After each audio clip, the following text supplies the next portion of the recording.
కర్ణునికి కురుక్షేత్రంలో యుద్ధం జరుగుతుండగా అప్పుడు కర్ణుని రథము భూమిలో దిగబడాను. అప్పుడు కర్ణుడు ఏమంటుండు, అర్జున ఆగుము, కాస్త ఆగుము, నేను రథం లేవనెత్తుచు, నా రథం భూమిలో దిగబడాను, నేను రథం లేవనెత్తుచుంటిని, కాస్త ఆగుము, నీవు రతికుడవై బాణం సంధించుట నీకు ధర్మం కాదు అర్జున అని అనగానే అప్పుడు శ్రీకృష్ణుడు ఏమంటివి, ధర్మము కాదు అని అంటున్నావా కరుణ? ధర్మము మీకు లేని ధర్మము వారికి ఎక్కడిదయ్యా? అప్పుడు శ్రీకృష్ణుడు ఒక పద్యం చదువుతున్నాడు. లక్క మేడను గాల్చి శృక్కడం పగదూసు నాడు నీ ధర్మంబు నేడబోయే మాయజూదం వాడే శ్రీయంతగై కొనియు నాడు నీ ధర్మంబు నేడబోయే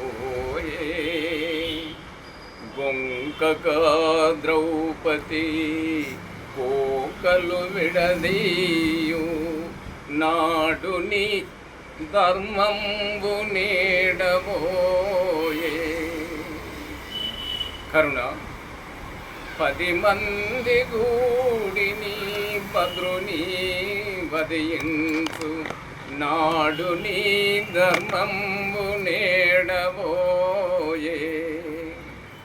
కరుణ, ధర్మం ఎక్కడిదయ్యా? మీకు లేని ధర్మము వారికి ఎక్కడిదయ్యా? నాడు లేని ధర్మంబు ఈనాడు నీకు వలసి వచ్చనో నామది తెలియజాలా శామంతుడవగుని కాధైర్యమేలా తగున నీ విట్టులాడగా దాన కరుణా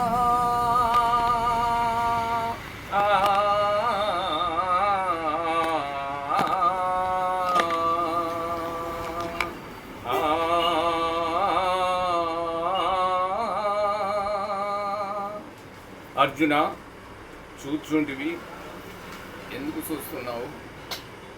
ఆ కరుణుని వధించుము కదా. ఆ పశు పదార్థం విడు పశు పదార్థమును తడవు చేయబోకో అర్జున, విడు పశు పదార్థము తడవు చేయబోకో అర్జున, కడివేగముతో కర్ణుని చంపియుగాసు ధర్మము యశోపార్తన.